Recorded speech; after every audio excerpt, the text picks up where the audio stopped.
Okay, cool. Hey everyone, welcome to the stream. This is very exciting. We've got the US Chess School in the house. Greg is here and all the students. We have I am Kassa Korley who will be teaching today's class.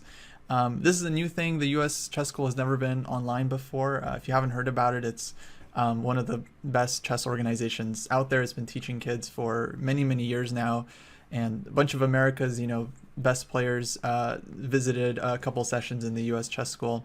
So it's really, really cool. It's always been this amazing program for some of America's best players. And now it's online. Everyone's going to be able to watch. We have the students in the Zoom class who are going to be participating.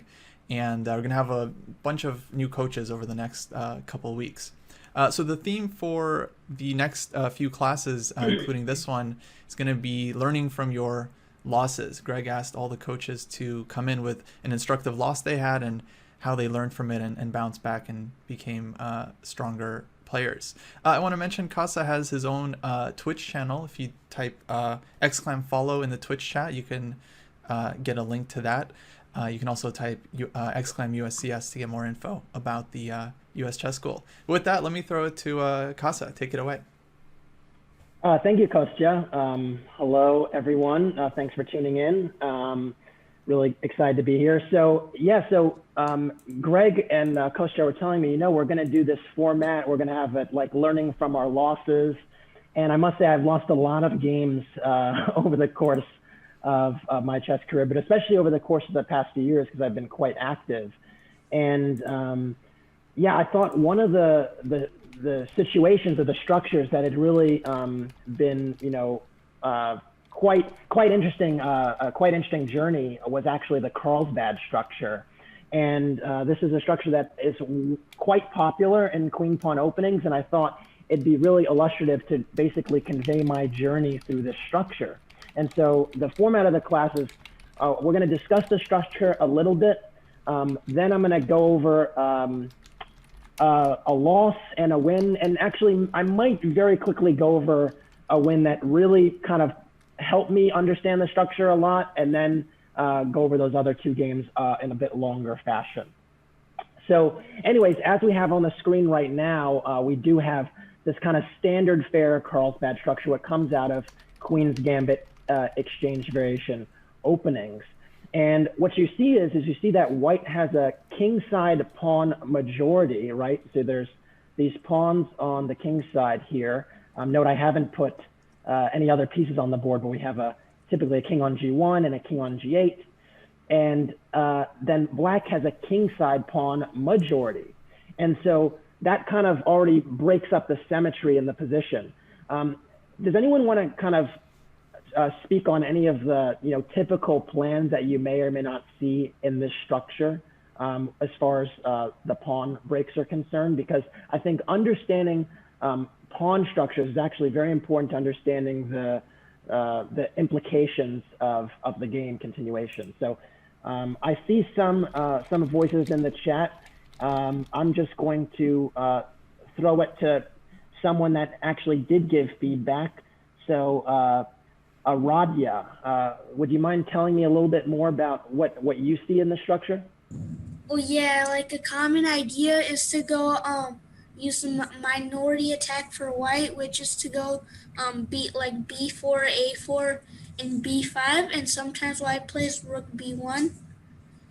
Yeah, so really great. So b4, b5.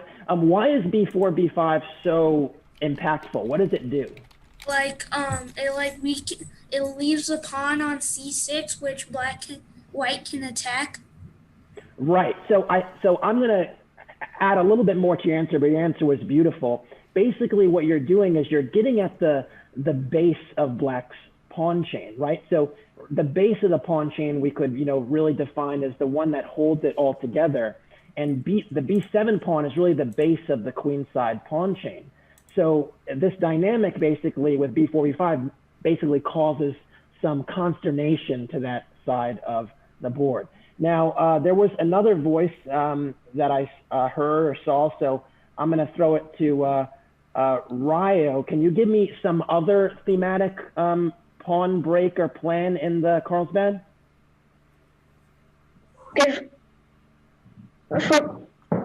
If For white, sometimes it's very typical to move the knight to e2 and then go with f3, e4. And sometimes for black, rarely low c5. And sometimes on the king side, f5, f4, or attack on the king side. Yeah, so you gave us a few very important themes there. So yeah, so f3, e4 is a pawn break for white. That break is really quite useful because what happens is then white has a nice pawn center, and with that duo of pawns can oftentimes develop a nice steamroller on the king side. So that's a more of a king side plan with aggression on that side of the board. And it's, yeah, very, very important. You also mentioned that black sometimes plays for c5. And this move has serious implications, right? Because if you play c5, you're actually giving yourself an isolated pawn. But I noticed that you said elbow c5 maybe after f3. So I'm going to ask someone else, instead of Ryo, can anyone tell me why c5 might be something you'd be more inclined or encouraged to do after f3? Oh, I know this one.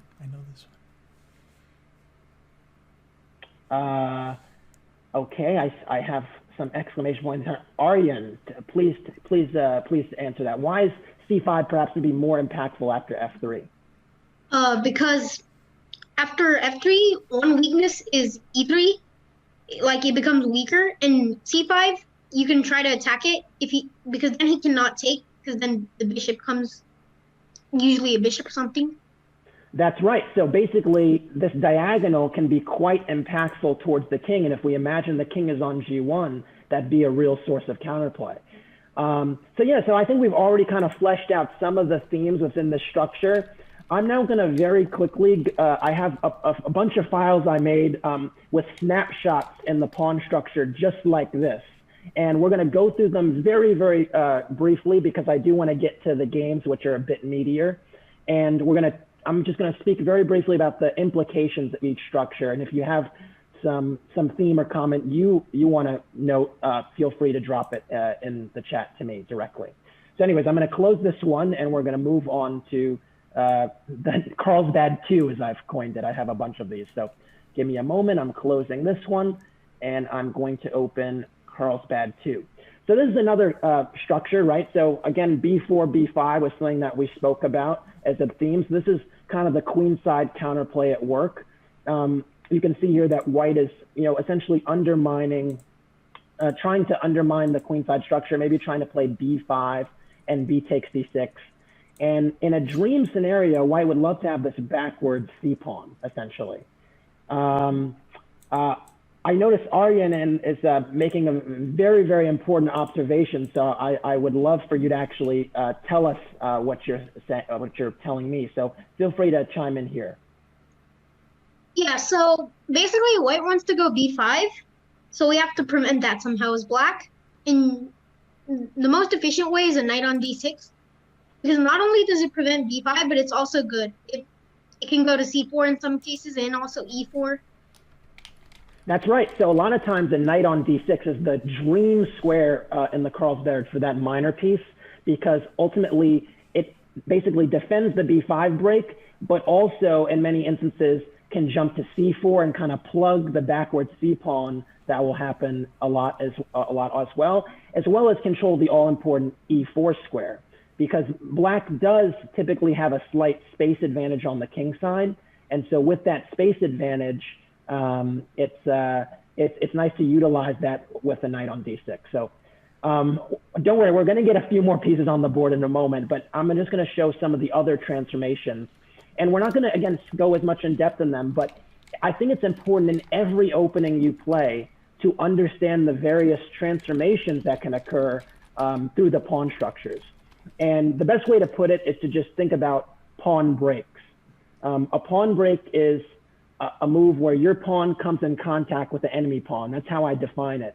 And understanding every possible pawn break in a position, no matter what it is important to kind of understand. So b5 is a pawn break, e4 is a pawn break, f4 for black is a pawn break, h3 is a pawn break.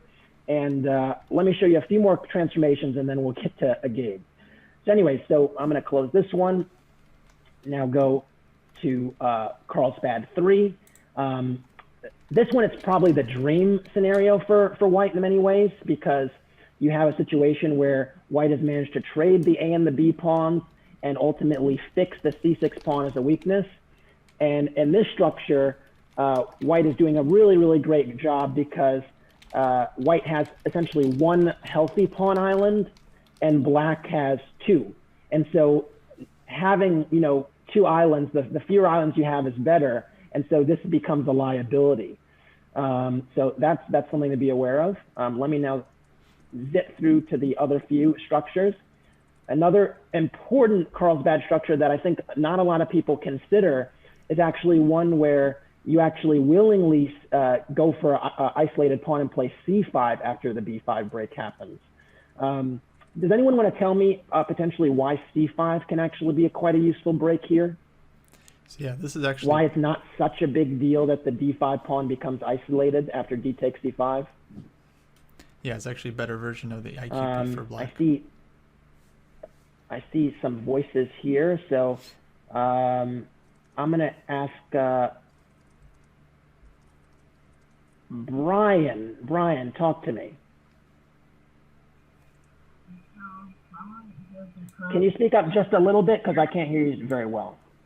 It's a good idea, because you sometimes can also have c4, or you can recapture the c5 and get a file, which can also protect the d5. Yeah. So I think part of what you said was very correct. So we're going to just assume that they play d takes c5 to give you the isolated pawn, and it's a little bit not as useful here because I don't have any minor pieces on the board yet. But basically what transformation can happen when these pawns come off the board is sometimes you do get to play d4 and open up the game even more. But one thing that is actually not really well understood a lot, and I think is better understood by a lot of the more modern players, is actually that when white goes for b4, b5, what they're actually doing is they're weakening really critical squares on the c file. So c4 and c3 become pretty weak, and as a result of that, the knight is actually quite loose on c3, and you can actually make use of these squares for your pieces. So in many situations, black can consider getting a knight to c4 or a rook to c4, and just kind of hammer in on that square. Again, I know it's a little bit difficult to consider without pieces on the board right now, but if you can imagine, when this b pawn is pushed, the squares next to it are weak. And that's something to always consider, is when you push any pawn, you're weakening squares. So just considering the weaknesses that you can't cover again is pretty huge. And if the d pawn comes off the board, then you can never cover these two squares again. All right, let me go to Carlsbad 5, and then we'll almost be home. So, all right, so F3, this was a structure that was mentioned a bit earlier by Ryo, mentioning this e4 break, mentioning the c5 plan for black. Yeah, a lot of times this F3 break is not one-way traffic. And so, you know, white essentially is trying to go e4, but as was mentioned, black creates these weaknesses. So if you consider this diagonal to be a concern, that's something to think about. Also, if white actually does wind up playing e4, some of the dark squares around the king might also be a little bit sensitive. And so understanding the counterplay dynamics is actually pretty important. Now, Brian is mentioning in the chat f5 as a potential way to stop e4 instead of c5. And it is a move that you can see is quite clear would stop e4 here.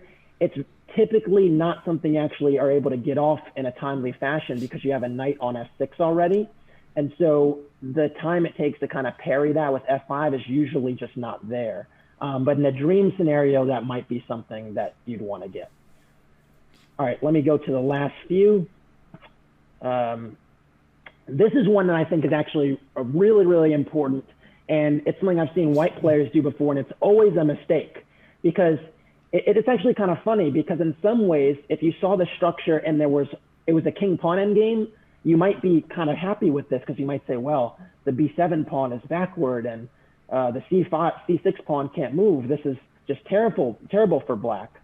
But what you actually realize is with that knight on d6, there's literally no pawn break for white on the queen side, and ultimately the b4 pawn is really soft, and the knight has excellent squares to kind of jump into, and it becomes very, very difficult to for white to play.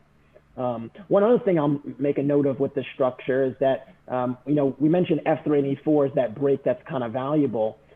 Do keep in mind that when you do play this f3, e4 stuff, not only is the diagonal sensitive, also the d4 pawn is actually kind of weak. So sometimes black has tactics based on capturing and getting some quick pressure on d4. So very, very, very important to be aware of this. And yeah, just very, very important. That's why white often wants to have the rook on We got d1. two more structures, and then I promise you will get pieces on the board. So the last one, or the second to last one, is this one with h3. And this one has a very, very special place in my heart because it's the one that I've been able to tease out and basically play with great success with black. The other ones as well, but this one in particular has been a real joy for me. And the only difference is this pawn on h3. Now, can anyone tell me what differences arise with the pawn on h3? Let me see. Ryo. With the pawn on h3, the bishop is usually on the c8 h3 diagonal, so in many cases the queen could come to g5 or even a knight, and then or with a knight on e4 and other pieces on the king side, bishop takes h3 or any other piece takes h3 could be very deadly for white.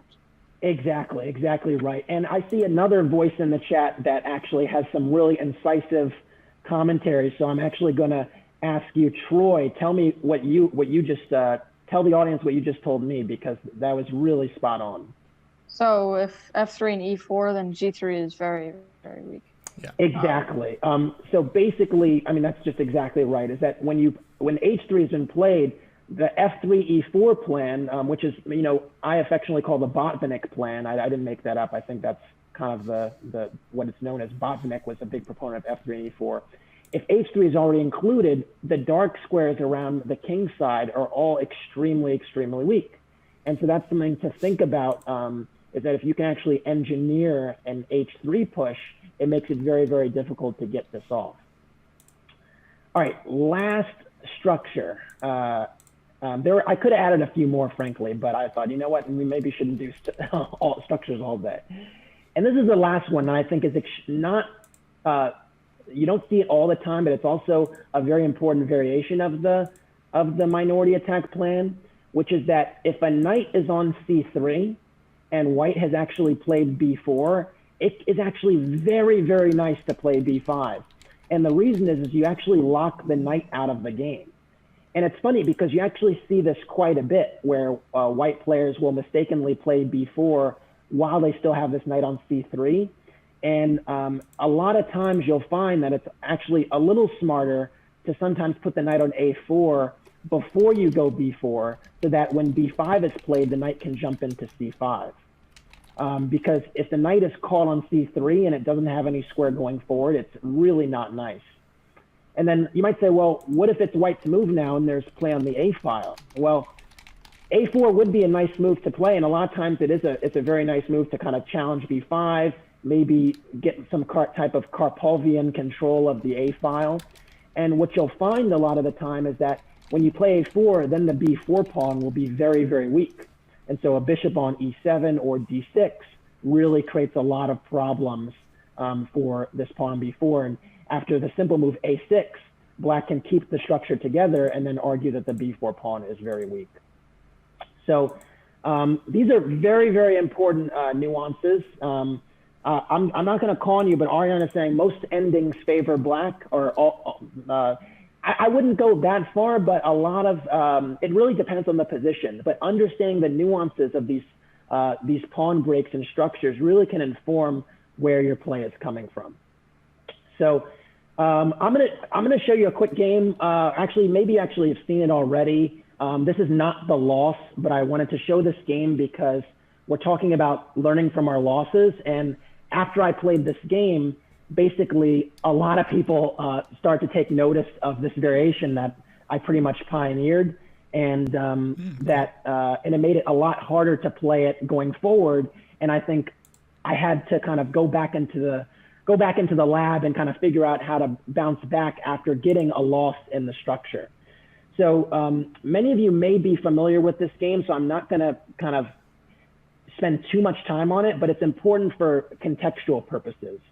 And it's the game I played last year as black against Alexander Moisenko. Yeah, here we go. Now, the reason it's so important is because it's in this Carlsbad structure, and a lot of the ideas that we just spoke about over the past 15 to 20 minutes are in this game.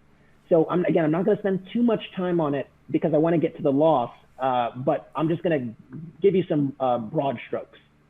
So anyway, so d4, d5, c4, e6, knight c3, knight f6, c takes e5, e takes e5. We have this Carlsbad structure, bishop g5, and c6. So we basically have a structure. White has the king side pawn majority, black has the queen side pawn majority, and after e3, I went bishop d6. And this is a system that I'm quite proud to say I have kind of advanced. I'm making a push to call it the Korley variation, but we'll see how that goes. A little bit different. Normally, you try to nullify the pin on e7 of the bishop on g5 by playing bishop e7, but there's a very specific idea in mind, and it has everything to do with the structure. So bishop d3, castles, queen c2. There's a threat on this h7 pawn, so I have to go h6, bishop h4, rook e8. Getting the rook to the half-open file is always a nice thing to do. You also control the e4 square, or you start to fight for it. It's important. And now knight g2. And so in these positions with knight g2, as I think was mentioned before, we have this f3 and e4 plan that's typically telegraphed. Now, there are a few very important differences here to point out.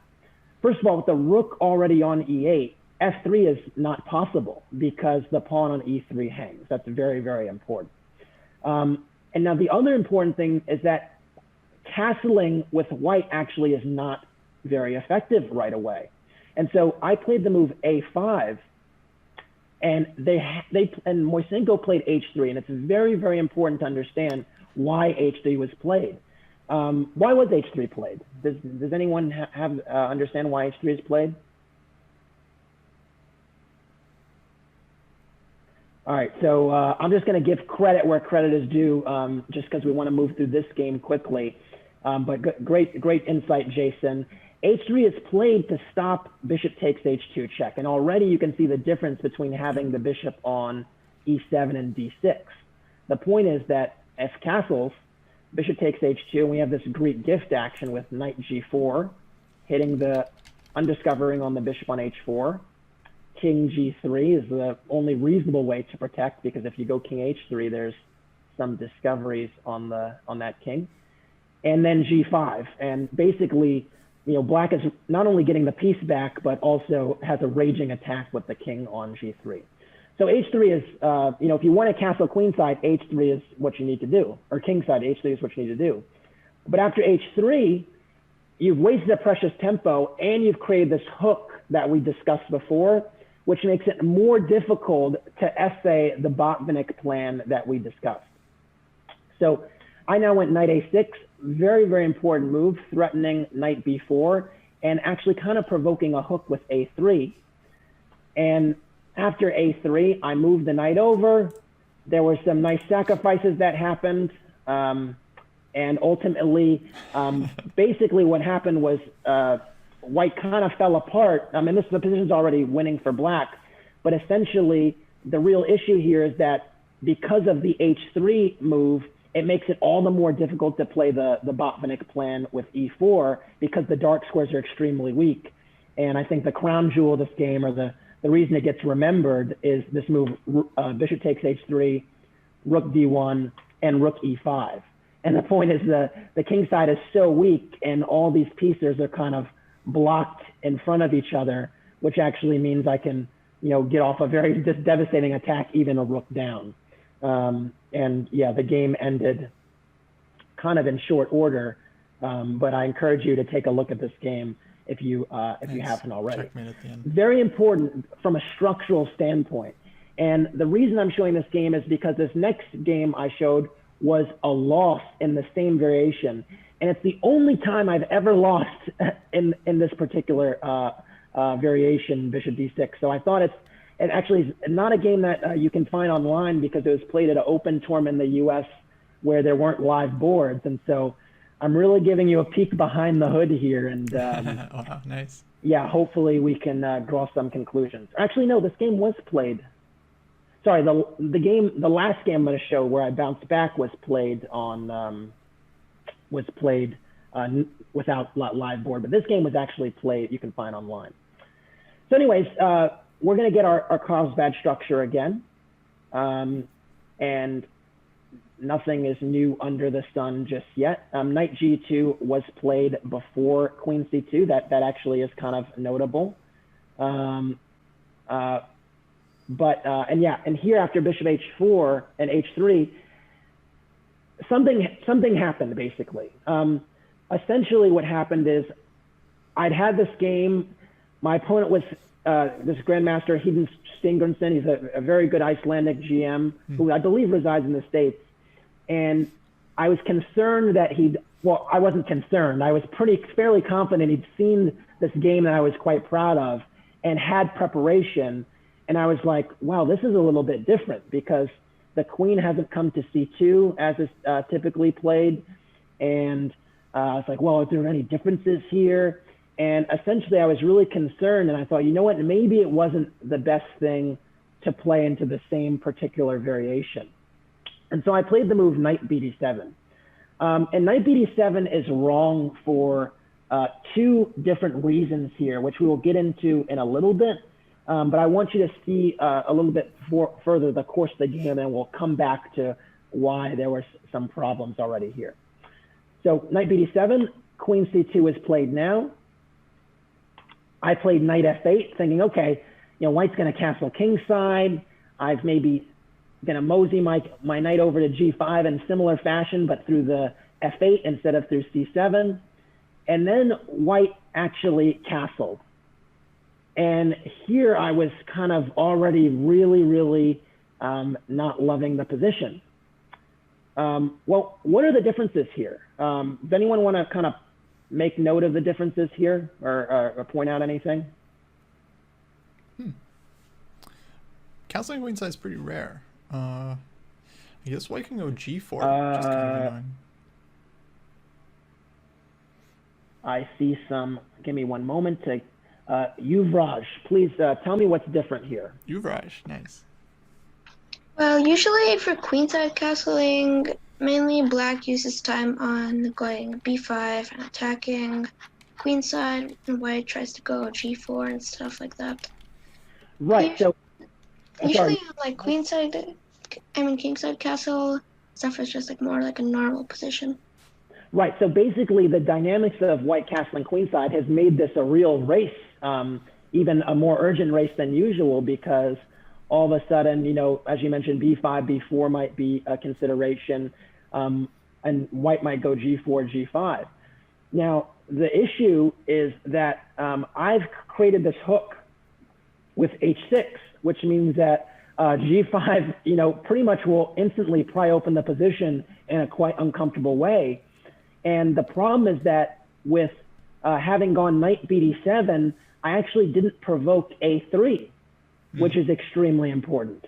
And so essentially with this b5, b4, there's not going to be as useful a breakthrough because the knight can go to a4 and essentially blockade the pawn. So just as a sample variation, I actually did go b5 here, and white went king b1, and I went a5. And the reason I went a5 is because I was looking at this position, I was like, man, like b4 just doesn't really do anything. The knight comes to a4, it's blockading the c5 break. I don't see how I can break through further. And I was just frustrated with what seemed an attack that would be easily stymied. Now, you can argue that I should have gone for this, but basically this kind of foil essentially totally spoiled my mood and also had me sink into the tank on the clock. And so I think one of the first things is, that happens when things aren't going well a lot of the time is you get discouraged, you get easily discouraged, and a lot of times you actually start to spend a lot of time. These are things that you absolutely should not do when you sense trouble. And it's something that it's a real learning lesson for me personally, is that when you're in trouble, don't feel like you're down on the board and the clock, because then you don't have anything that you're really playing for. And so just from a chess intangibles perspective, make sure that you keep one advantage somewhere. It's interesting. The other thing is that even though in this position it was clear to me that I was worse in this knight on f8 is not particularly useful, at least there's no attack going on the king side anymore. It's important to recognize that just because you're worse doesn't mean you have to lose. And I think a lot of the times we're like, oh, the opening went wrong, I was worse, and that's why I lost. And it's not why you lost. It's very, very rare in this age with computers that you're losing basically after the first 10 to 12 moves. That just doesn't happen very often. And you have to understand that there's still plenty of fight in the game. You just have to adjust. And frankly, I wasn't willing to adjust. I had this tunnel vision to this a5 plan. And so after b5, king b1, I played a5. And this is probably one of the worst moves I can play in the position, because it does not appreciate the differences from a pawn break perspective. Now, we mentioned before that there's, g4, g5 for white as a pawn break in the Carlsbad. We said there was b4, b5. And we also said there was this Botvinnik plan with e4. And you should always consider the pawn breaks in any position. And I played a5 and did not even consider e4, which is, when you see it, it's just as without f3. It's clear as day that that's a nice move to be played that puts pressure on this pin here, that threatens this fork on e5, and already here a troublesome position became worse. Now, let's say a5 was not a very good move. Let's say that I had seen e4, anticipate e4. What would be better? This is a ask the audience question. What would be better than just if I saw e4 on the horizon and I considered it? Someone's saying g5. So someone mentioned b4. We did already say b4, knight a4. Not ideal, but it's definitely better than a5 for sure. Can I get something else besides b4 though? All right. Brian K. I would play knight g6 here. All right, so knight g6. So what about bishop takes g6? F takes g. Queen takes? And then here I believe there was b4. B4. That's interesting, because you're giving up a pawn, but you're fighting for the light squares. So let's just take a look at that. So knight g6 takes b4. The knight has to move. Are you worried about this? Are you concerned about these endgames? This is the thing I'd be concerned about, because if bishop takes f6, a forcing move that threatens mate. Well, also I'm now realizing. Thank you, Ryo, for pointing it out. Queen takes f6, queen takes e8 is also a check. So that hangs the rook. So although there is king h7 and maybe bishop f5 discovery, but okay, it's a little bit too much, right? I'm drawing arrows all over the place. Queen takes f6, queen takes e8, king h7, and there is a bishop f5 check threat. But okay, the white queen can move. Probably just taking on c6 is sufficient. And yeah, no, bishop f6, queen d7. Bishop f6, queen d7. Wow, that is hard to believe. these are not moves I considered, but I am slightly suspicious of this line, because basically if the queens come off the board, structurally here I'm not going to have any effective break. Maybe just bishop takes g7 with c5, and I'm already a pawn down, and my bishops are not going to be as impactful as usual. but yeah, it's an interesting idea. I did not consider knight g6 seriously, but it's an interesting idea. I'll leave it at that. I'll leave it at that.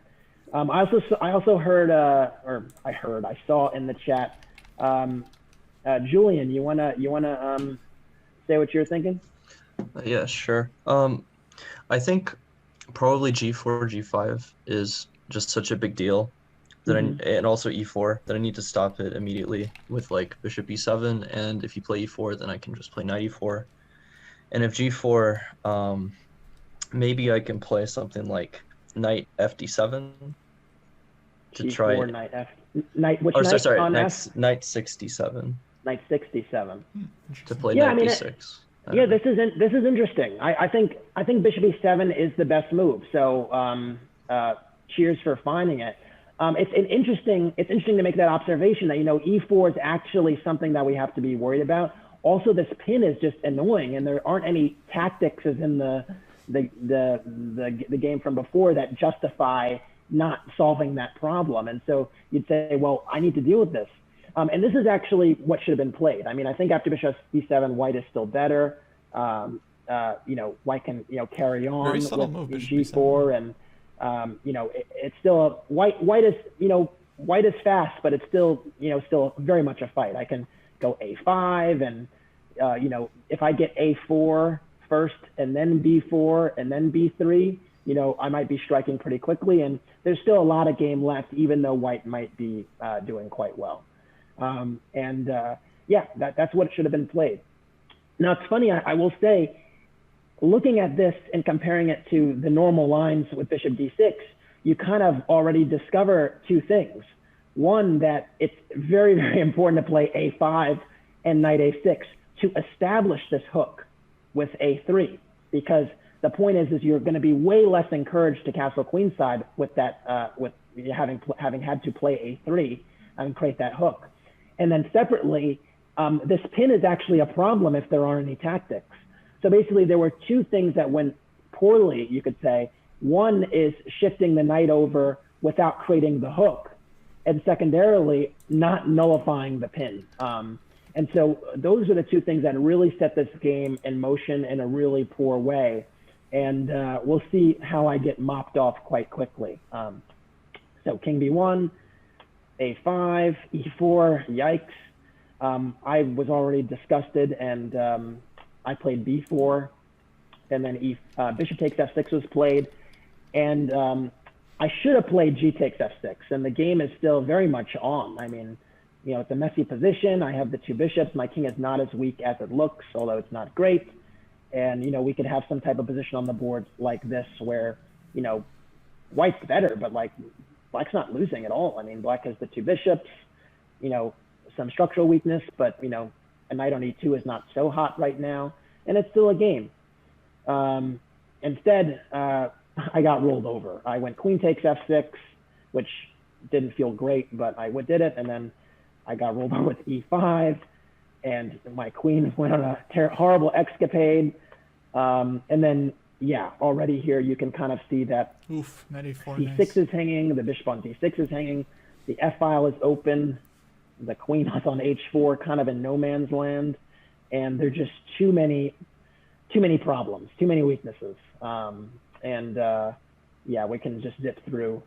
I lost it in short order. I tried to fight, but yeah, when you're playing good players, you can't play this way. And ultimately, even though I managed to get a rook for my two pieces, my king is way too weak to even consider there being some type of survival mode going on. And frankly, I could have resigned earlier, but I think I kind of, sometimes when you have that shock of making serious mistakes, it actually can sometimes help to just play a few more moves for it to wear off, because at least for me, when I resign, I need to be ready. I need to mentally be prepared to lose the game. And sometimes you're not prepared when you're shocked. And so that's always the worst kind of feeling. And okay, I maybe played a few more moves than I should have, but the game was never in doubt.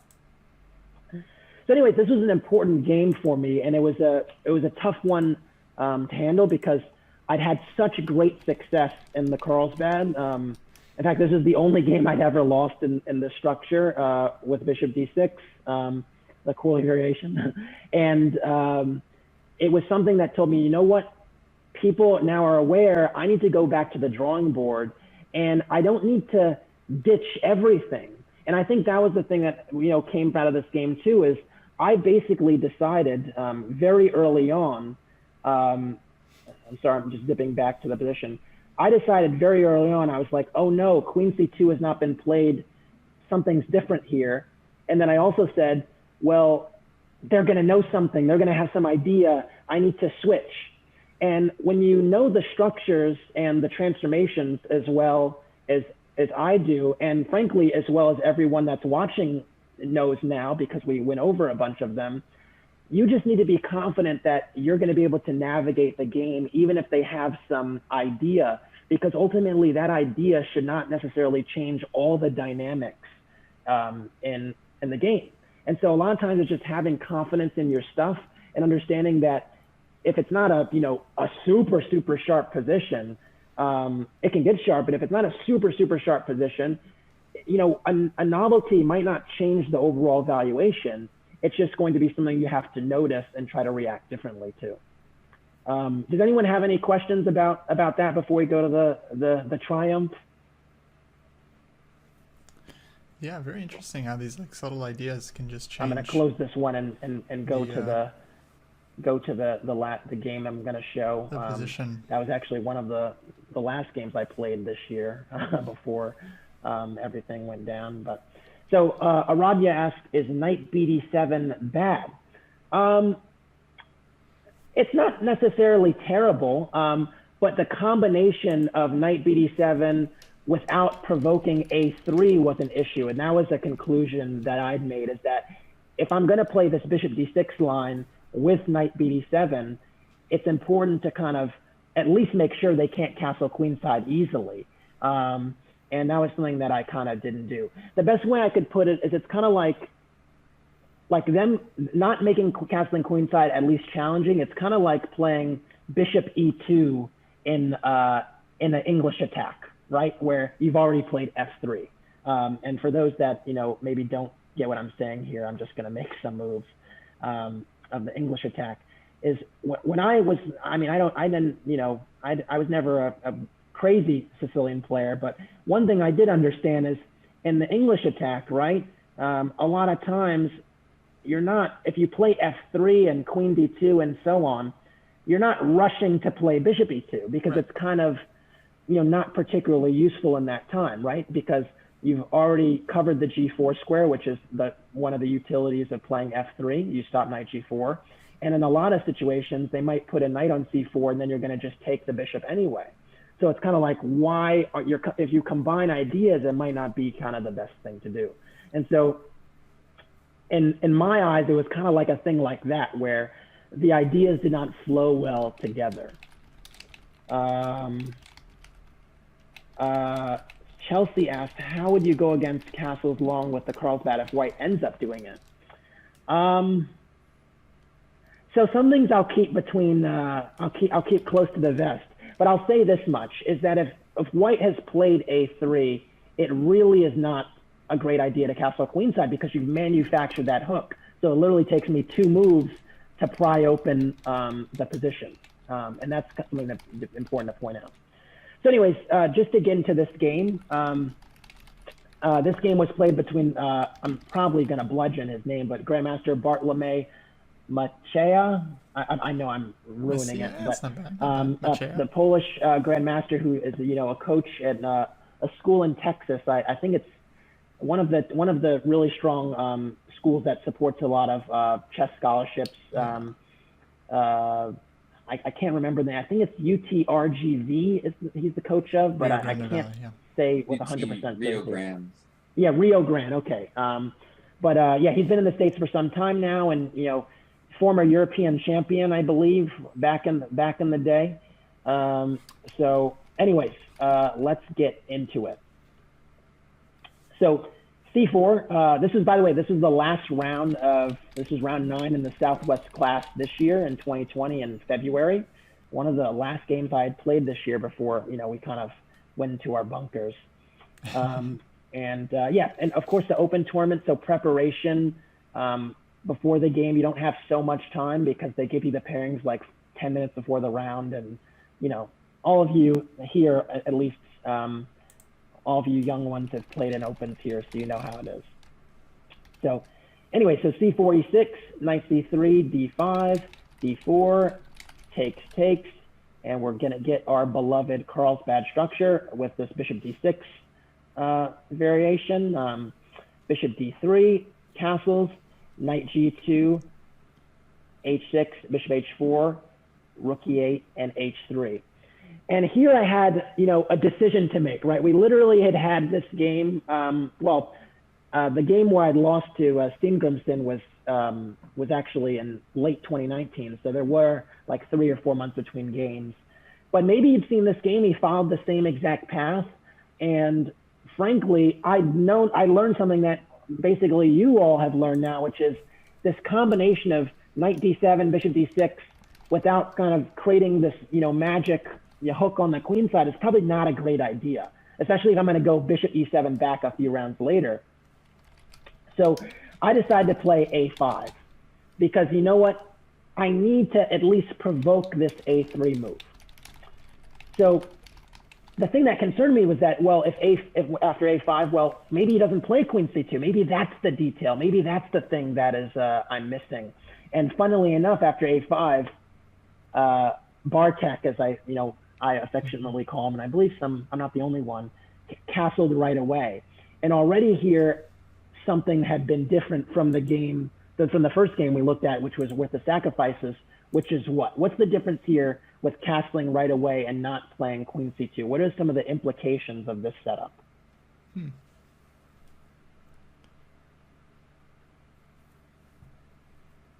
I'm waiting. Castle instead of queen c2. I guess on knight a6, white doesn't have to play a3. But I don't know. All right, so I'm gonna call on Panda OP, but to give me some more clarity on what you were thinking. So it's a more static game. So you said that. So what do you mean by that? Like it's not like the game's gonna go at such a fast pace. There's a lot of maneuvering involved, and also when playing for black, like late in an end game or in a late middle game. So say when the light square bishops get traded off, is rook e6 and then rook b6. Activate the rook. So rook e6 and rook g6. No, rook a6 and rook b6. Oh wow, rook a6 and rook b6 when the light square bishops get traded off. Yeah. You know, I need to look into that plan because that's not something I have ever considered. But I mean, that does not mean it's wrong. Really, it does not mean it's wrong. Okay, so I think what I want to thank you for telling me that. So what I want to point out here is ultimately sometimes when you see, again, this is a new fresh position for me. As people have noted, yeah, castling queenside is not happening anymore. But also what's important is the utility of the knight on a6. Because, you know, we just discussed, well, you know, knight a6 creates a hook on d4, you know, or creates a hook with a3, threatens knight b4. And now if I go knight a6, knight b4 isn't really a threat because the bishop can drop back to b1 if need be. There's no queen on c2. That was one thing that actually decided, you know, maybe they're saving on this queen c2 move. They could do something somewhere else. At the same time, though, it's important to recognize that I did get this h3 hook in. And so what it means is, you know, even if they do go for the Botvinnik plan, which is typically what they're trying to do, it doesn't mean that there's still not going to be dark square weaknesses on the king side. So even though one move kind of shifts things a little bit, it doesn't mean you have to panic. You just have to kind of notice the differences and the similarities and carry on from there. And so I actually played knight bd7. And the point was that I need my knight kind of moseying over toward the king side. But at the same time, knight a6 doesn't really threaten anything, so I need to shift things up a little bit. All right, so after knight bd7, queen d2 was played, and now I started to get it. right? What's the queen doing on d2 that it what wasn't doing on c2? Defending e3, I guess. I was thinking about this move. Maybe the queen makes sense on d2, so you can play f3 a little bit easier. Jason, Rook talk a to e1 me. even. It's defending e3, so now f3, e4 is possible. That's right.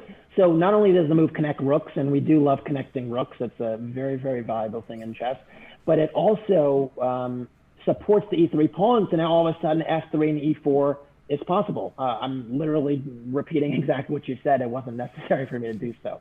But yes, exactly right. So basically already here, we know where the battle is. We know what's going on here, and it's important now to figure out how to react.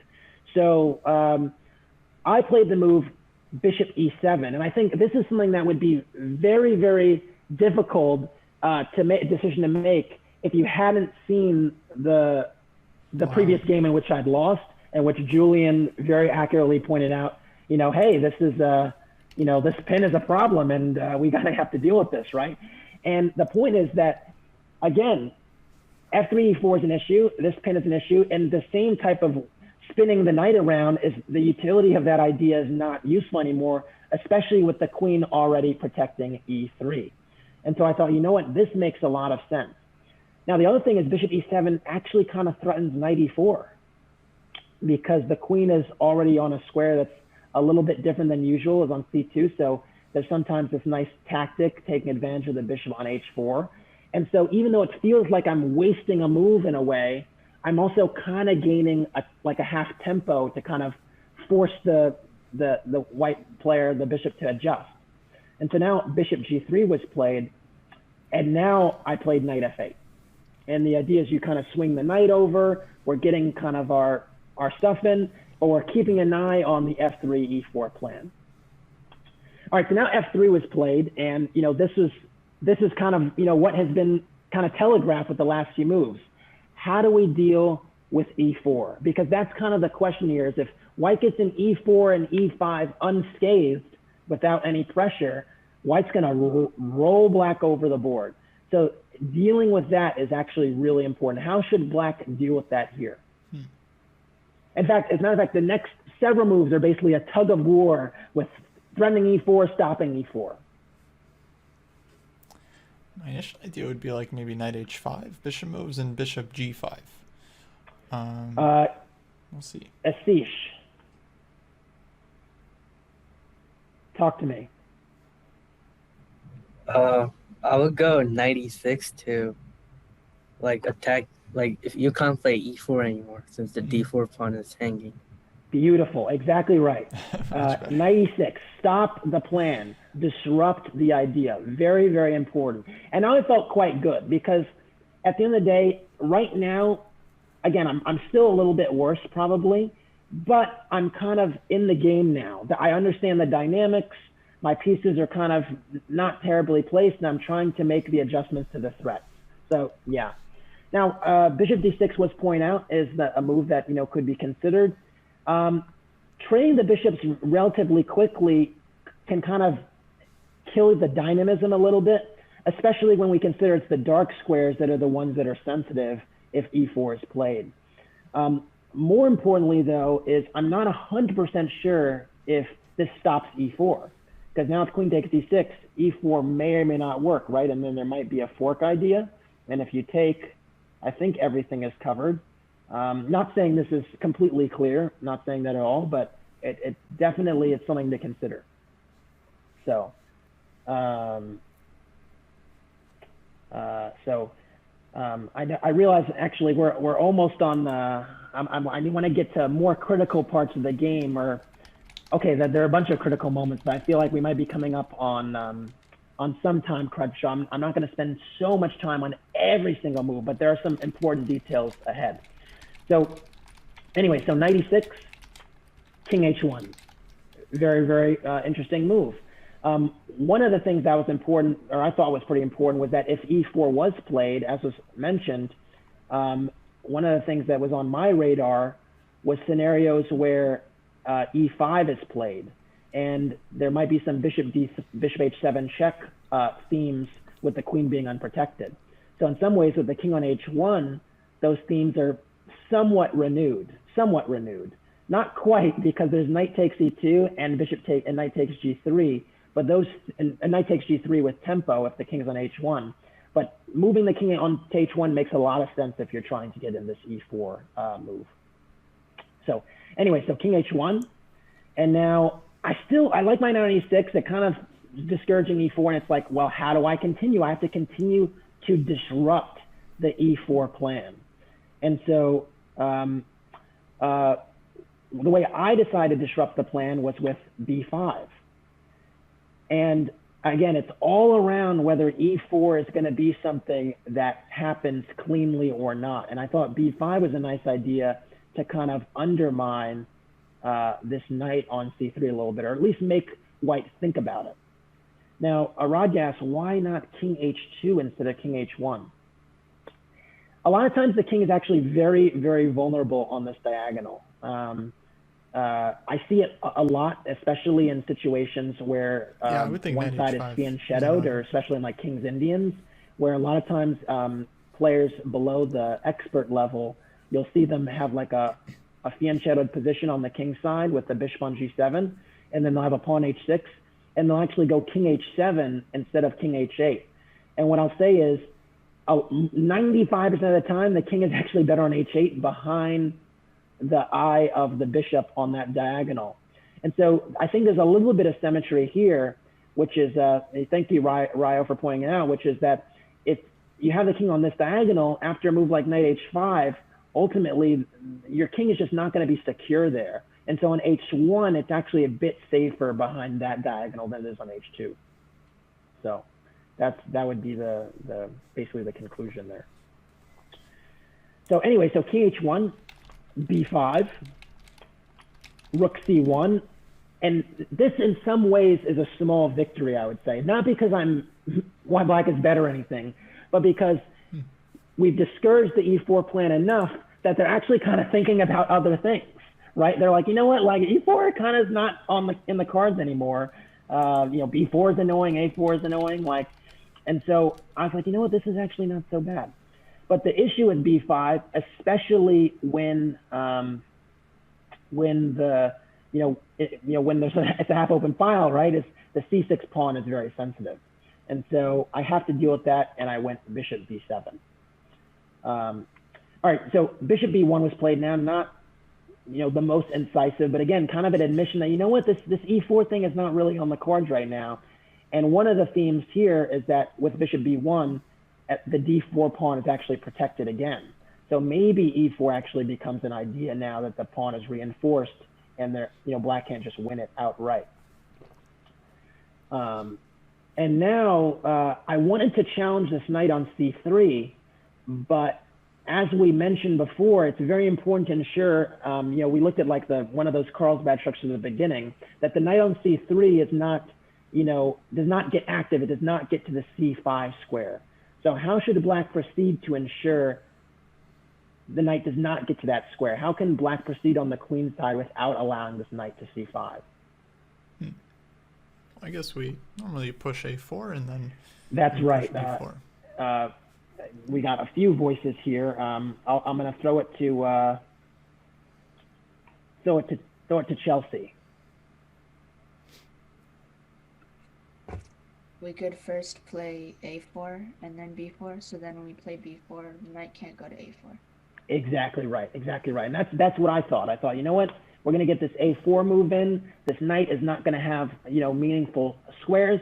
And, I'd say, well, what the c6 pawn is weak. What's going on? You're not getting a knight to c4 anytime soon. That's true. But the point is that, space matters. Even when you have some, weaknesses behind, or a color complex might be an issue, space is actually a lot of times is going to override some of the positional concerns that you may have. And that's actually another lesson that has really, really helped me quite a bit in the past year, is that space is often more important than one important square or a color complex. The space will be the dominant overriding factor. And so by taking more space from the queen side, that's more important than like the pawns all being on light squares for the bishop to attack in an endgame or something like that. All right, so a3 was played to at least deal with the b4 threat. I played b4 anyway, and after a takes b4, bishop takes b4, you know, the first wave is kind of over. You know, e4 is still not really such a big deal because we have this pin here. We have a rook ready to spring into action on a half-open file. We've managed to stymie e4. We've even managed to get some activity on the queen side. You know, white is still, you know, structurally doing quite decently, but the first wave is over. Black has solved the initial concerns around the e4 plan. So now we're going to go to the second wave. So bishop d3 back, getting the bishop back to, you know, meaningful square. Knight g5. You know, again, eyeing some of these business squares, teasing out, you know, potential sacrifices. Also Business keeping an squares, eye on I this like that. e4 break. You know, just saying, hey, you play e4, my bishop can come to life too. You know, I can, you know, take and go c5. You know, I'm ready for you to open the position. In fact, here it doesn't even work because there's this pin here. All right, rook a1, queen e7, finally connecting the rooks. Took a while to do that. Attacking e3, bishop f2, bishop c8, and now again, even though the game has shifted quite a bit from, you know, what I would have, you know, my knight dance in the dream scenario with the sack, sack, sack mate. Well, what's happened is that the nature of this h3 move is it's a long-term issue. So it constantly gives black the potential for counterplay, even in a position where, you know, they might have some problems on the queen side. And I think that's the kind of important thing to kind of get across, is even though, you know, there was some novelty in the opening, it did not change the fundamental nature of the position. And so that's important to understand, even when, you know, you're faced with a new move, is how much does it actually change? Does it change the way I need to play? You know, how much is being compromised? The knight f4 defended some of these sacrifices. There were some themes with sacks on h3 and f3. Knight covers. I tried to remove that defender. We exchanged the knights. My bishop is on a reasonable square. My a pawn is attacked. I decided to trade it. And now this is the new moment, the second phase of the game here. So maybe the third phase. If you consider the first phase like the opening, the second phase, the tug of war behind e4, and the third phase, the pressing the weakness of the minority, the minority structure, in particular that pawn on c6. So from a positional perspective, white has gotten what they wanted to a certain extent on the queen side, right? Like the c6 pawn is, you know, backward. This was one of the structures we talked about. White has this this one healthy pawn island, and black has two. What makes it so that black's position is really not that bad? What makes the position extremely playable for black?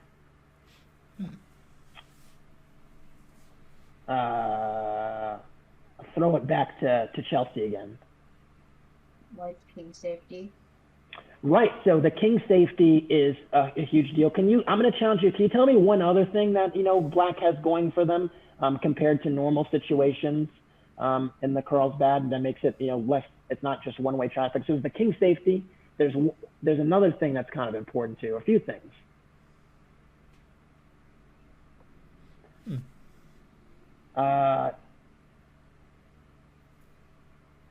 Jessica.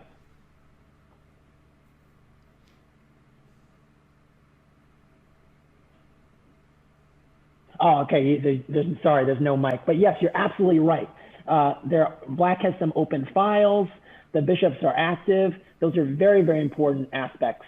One of the things that's sometimes overlooked is that, you know, if you manage to trade the A and B pawns, even though you have this fixed weakness here, you do have open files for counterplay, which, you know, gives you some, you know, points to kind of work with. And then I think last but not least, which was not pointed out by anyone, is that if they don't play e4, e3 is a weakness. And so as long as e4, you know, isn't played, that's something that I can kind of, you know, nibble on to a certain extent. And my whole consideration was that c6 can't be that much weaker than e4. because they're both kind of, these pawn duos in the center are both kind of fragile. And I thought that the one near the king is going to be at least more of an issue than the queenside issue. So in some ways, it's kind of like, it's like almost like a king's Indian in a way, where white is trying to win the queen side, but the king side is a little bit loose. And white having to allocate resources to the queen side to kind of press home that advantage gives black excellent counterplay. So, all right. So anyway, knight a4, bishop d6 back. There's literally not even much concern about the c6 pawn. There's some rook moves I can do to hit the queen. There's bishop c7 sometimes. It really was not, the pawn on c6 was not a concern. Rook fc1, again, shifting another piece towards the queen side to kind of justify the setup. And knight h5.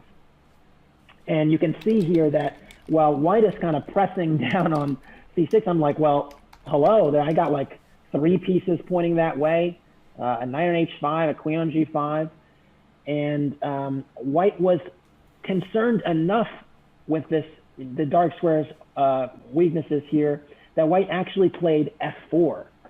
And I think this is actually a really, really important moment to kind of, figure out what would you do, because ultimately the f4 is a very radical move. You block the diagonal, but you create new weaknesses. So what would you do after f4? Understanding the nature of these structures. All right, so I'm going to throw it to Brian Tay, and tell me the move and why. I'm gonna play g5 because well, I mean, he just created weaknesses, so we might want to challenge them. So for example, if g5, if he plays f5, then we can just play bishop d7, and then like there's several weaknesses also. We can play something like knight g3. And if he takes, then we get the bishop here. If he doesn't, then knight e4. If f takes g5 after g5, then we have queen takes g5, and then we're threatening with ideas with knight g3. Bishop Yeah. g3, queen g3. Exactly, and all of a sudden you can also even entertain king g8, king h8, and rook g8, and get all this counterplay on g2. And so yeah, g5 was actually what I played. Now it's funny because you look at f4 and you're like, I always think like automatically when you push a pawn, I always look at the squares adjacent, so to the left and to the right. So I look at these first, and I'm like, oh, e4 is sensitive. Ooh, great. But then you realize the knight's coming to c5, and it's just too slow. And then g5 just becomes obvious. It's like, wow, the king even played g3, h3 is hanging, and it's just exciting. And so, just creating the new hook is just a huge problem. So anyway, so g5, queen d1, attacking this knight. Knight went back to f6, f5, and now bishop d7. And honestly, if you look at the position here, it's like a combination of various structures. In some ways, it reminds me of Sicilians, where there's a knight on f6 and really great dark square control. But again, I think the other thing that I mentioned before is just the nature of these pawns, b5, c6, e3, d4. e3 certainly is not a better pawn than c6. I mean, they're both kind of issues, and this one is close to the king. And so already here you can see how understanding the different breaks and the pressure points in the structure kind of changes all the dynamics. So okay, knight b6, rook takes a1, rook takes, bishop c7, and yeah, already here you can see that I'm not even minding to have the bishop pair because there's new business squares to work with on the king side. And really the static nature of the structure for white, with e3 and f5 both being very loose, the e4 square being available to black, it just seems very, very problematic.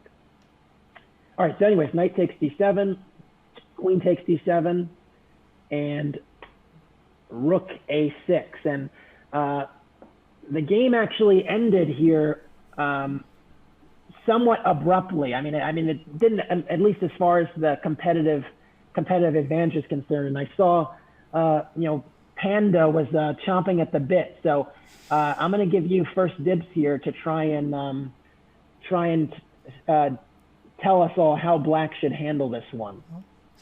Queen e6. Looks pretty How good. would you handle this one as black? Try to create another weakness. All right, tell me more.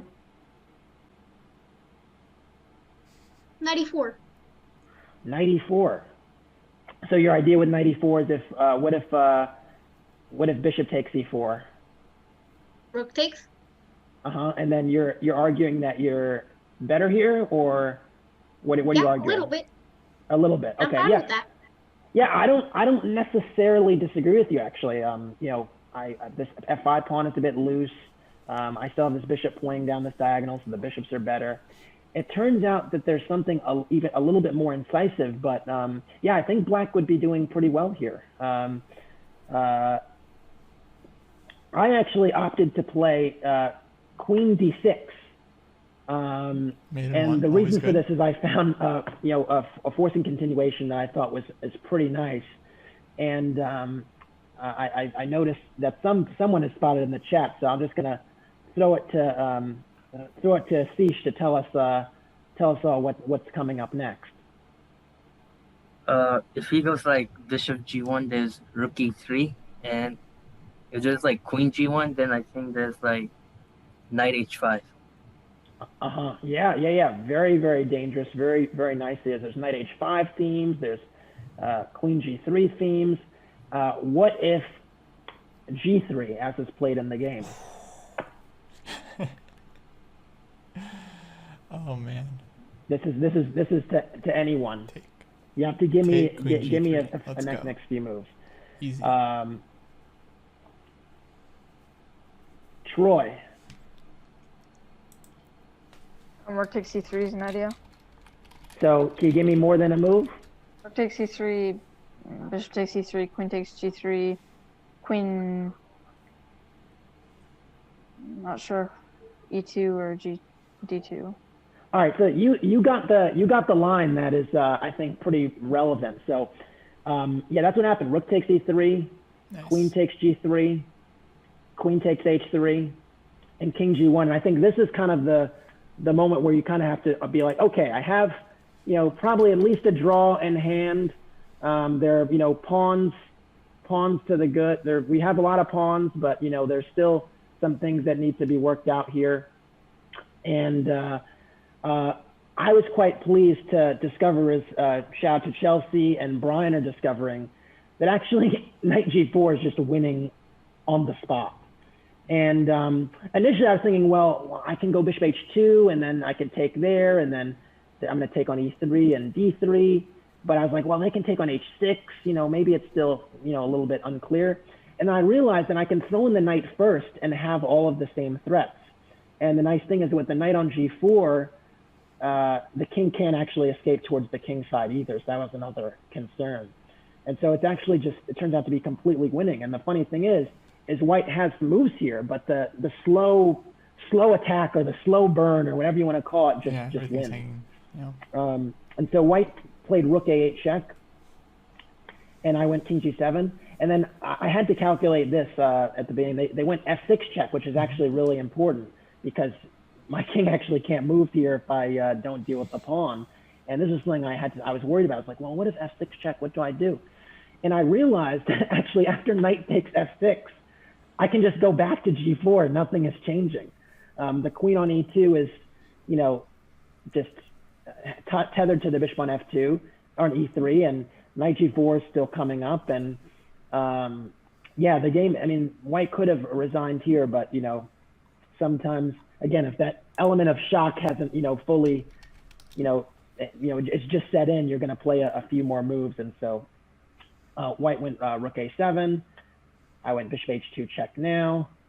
Queen takes. Again, if king h1, then just bishop f4, and then white will have to give the queen. Yep.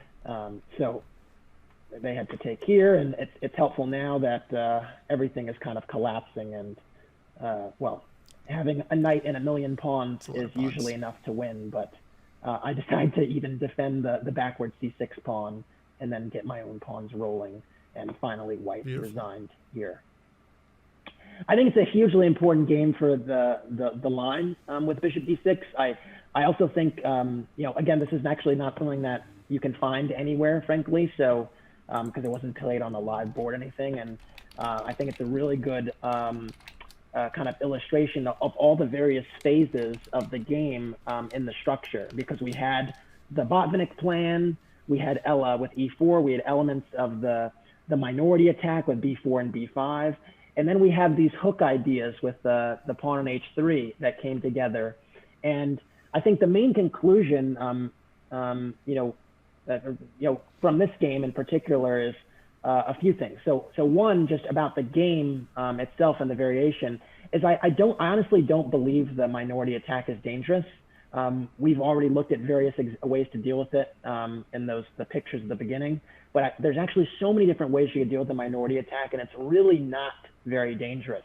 So it's about knowing how to deal with it and then coming out confident that b4, b5 is not going to be the end of the world.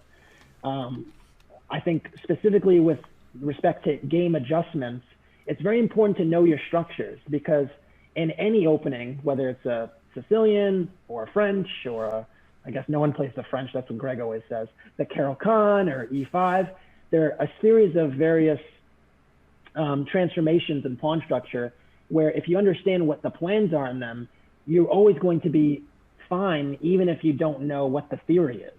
And I think understanding where your pieces should go and how to play in the structure can really help you.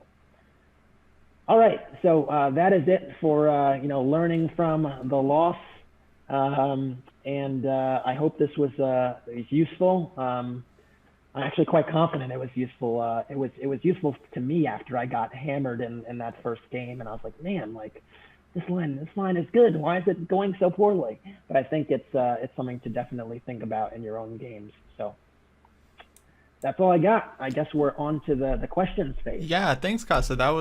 That was great. Twitch absolutely loved the lecture. Super interesting. And yeah, we'll jump to Q&A. So this is mainly for the USCS students. If you guys have questions for Kassa about chess improvement, his ambitions to get the GM title, you're still working on your norms? Yeah, I need one more GM norm and like a little more than 50 points. So we'll see. Very cool. I think students can just send their questions directly to Kassa, and you can just answer whichever questions you like. Yeah, that's fine. Cool. So I don't see any just yet, but we have in the chat. So yeah. What was the last time you actually played? Yeah, so the last time I played was like the first or second day of March, because I was playing in a tournament that the Marshall had held, like a GM IM Invitational, much in the vein of the stuff that happens in Charlotte. And yeah, it's actually funny. My very last game of before everything kind of changed was actually a Carlsbad Structure with black, where I was quite annoyed not to win the game. I got a nice winning position. There were similar themes to this game, and did not seal the deal. But yeah, I must say the Carlsbad Structure it used to be a source of weakness and something that I was fearful of, because I just saw, I was like, oh my God, b4, b5, the backwards c pawn, and I'm not a natural attacker. So it was something where I was like, oh my God, I'm just getting positionally squeezed and this is terrible. And then turning that weakness into a strength was a huge thing. All right, so now we got some questions. So let me see. So, all right, so I have an ambition to get into GM. Any help on that? Not just GM. So, so I've always kind of learned from my losses, frankly. I've never had a coach, so, it's been a real struggle, just trying to get better at times. And it was something that used to frustrate me, but now I'm quite proud of it. I'm quite pleased with the progress you can make. And I think basically it's just trying to never lose the same way and constantly be trying to make adjustments. And, I can throw out a bunch of platitudes about how you can make adjustments, but the obvious things would be, obviously going over your games. Even in whether in games you win or lose, trying to find various options in the positions, even if you found a good move. Because a lot of times, again, like in this Carlsbad structure, I showed you like 8 transformations that can happen based upon pawn breaks, and they're more than I showed. They're dozens. And so understanding the various transformations alone gives you so many different options in your own openings. And so just trying to create more optionality in your game will help you a great deal. How old were you when you started chess? So I was 5 when I knew how to play, or I don't know how I learned how to play, honestly. And my first tournament, I believe I was 8. I think my first rating was like 900. All right. How did you study at 2000 rated? Yeah, so I guess like I was always the type of player that was kind of like a grinder and a slower player from the standpoint of pace of play. I was not good at tactics, and even now, tactics are the weakest part of my game, but I've tried to turn it into more of a strength than it was before. And so basically the way I would win games up until the 2100 level was winning a pawn and then trading everything and just trying to consolidate and maybe winning a second pawn somewhere and then winning the game. And there were limits to, just doing that. And then the first time I ever worked on my tactics actually was this book, Perfect Your Chess, which is well known by Volakitin and Grabinski. That helped me quite a bit, because it was like the first tactics book where they show you game positions from real games and they're not super obvious, and it made me actually think a little bit, and that helped me quite a bit. So, and then I had plateaued around 2150 for a few months, and I kind of had to, something clicked. I explained it in a previous class actually, that I would just give up my light squared bishop incessantly for a knight on f3, and I realized I need to stop doing that, and that the bishop pair is kind of important. So just to show you that, actually, just so it makes sense, is I was playing Slavs at the time, and there would be positions. Oh, maybe let me play knight f3 instead. There'd be positions like this when I just go bishop g4, I'd just be so happy to just trade my bishop, and it'd be like, oh, yeah, I have no bad pieces, and my bishop is not locked in, and joy to the world.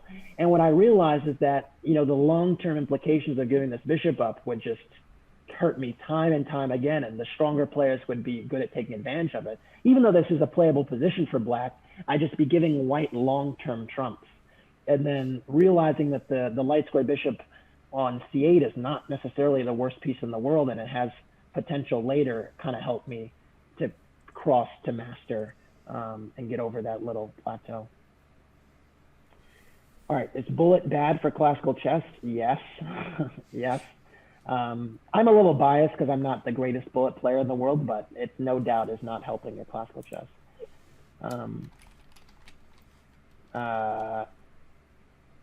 Would you suggest playing against an engine to improve general play, as in playing a whole game against a very strong engine such as Stockfish, or perhaps setting up an opening position and playing the position against the engine from there?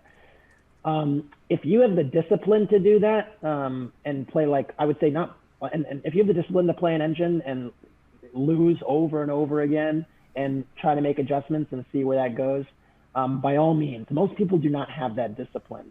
So that would be very impressive if you did. I think one way that's maybe a bit more practical is to play against the engine in various endgames. So, if you go into Fritz and you basically play you learn how to play like rook and 3 pawns versus rook and 4, you know how to defend that, or, positions that are, are drawn, but like they require a lot of work, that will be excellent practice. And I think a little bit more helpful from just a mental standpoint, because sometimes might drive you crazy getting the same result. There are other things you can do with the engine too. You can, there you can create engine matches in the openings you care about. You can look at the TCEC engine games that are happening. A lot of times you're going to see interesting ideas and concepts there. And a lot of times, even watch commentary of strong players. You know, a lot of times there's really nice commentary now with all these online events. And, you know, you might be watching for 3 or 4 hours and, you know, a lot of it is just not that useful, but you watch it because you might get that 5 minutes worth of like golden knowledge that you can apply to something.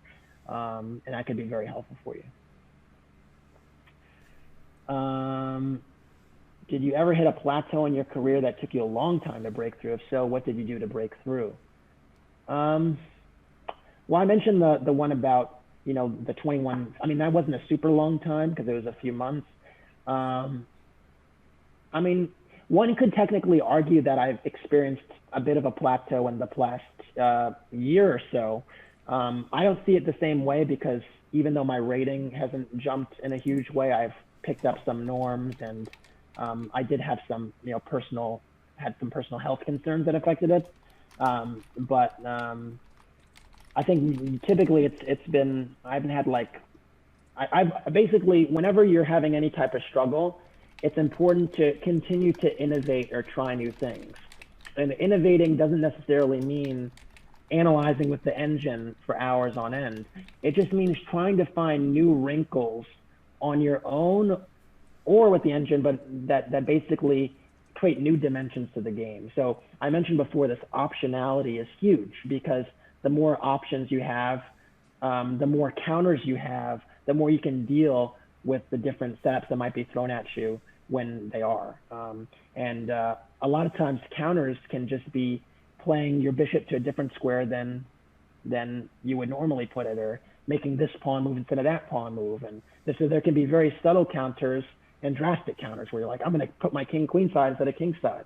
So there's different ways you can kind of counter that change the whole nature of positions. And then that makes it fresh for you without having to like buy an opening book and change your opening, which I think is the really popular thing to do. Cool, Kassa, I think we'll wrap it up here. Maybe you could let people know where they can like follow you. We'll link your Twitch channel in the chat, but yeah, where else can people get in touch with you? Yeah, sure. Yeah, I think I've taken like a hiatus from Twitch because I hadn't been feeling too great the past few months, but I hope to be back streaming on Twitch soon. I also do some private coaching, so if you are interested in that, you can find my email on like my Elite Chess profile or chess.com profile, but and shoot me an email at kassakorley@gmail.com. Yeah, there's some other things, but I'm not gonna waste people's time with those. Cool. Well, I think we'll wrap it up there. Thanks so much, Kassa. It was a really, really enjoyable, really instructive class. Thanks to all the students. I guess we can open up the chat. This is a USCS tradition. We always open up the group chat at the end, let the students go wild before we finish things up. Yeah, go crazy. Let's see. By the way, it's always incoherent. Yeah, usually just a lot of spam. Yeah. But all right, I'm going to close Greg, out of the meeting some now. love. Oh, Greg wow. is getting some love today. Wow. Wow, this is rare. One time Greg blundered like some move in the variation, like bishop d6, like 4 months ago, and they'll still spam it. They know the move, so they're going to start spamming it now, probably. There it goes. Evan just put it in there. Oh, it was a queen d7. Hilarious. All right, guys, I'm going to close the meeting. Thank you, everyone, for tuning in. We'll catch you all next time. Have a good one.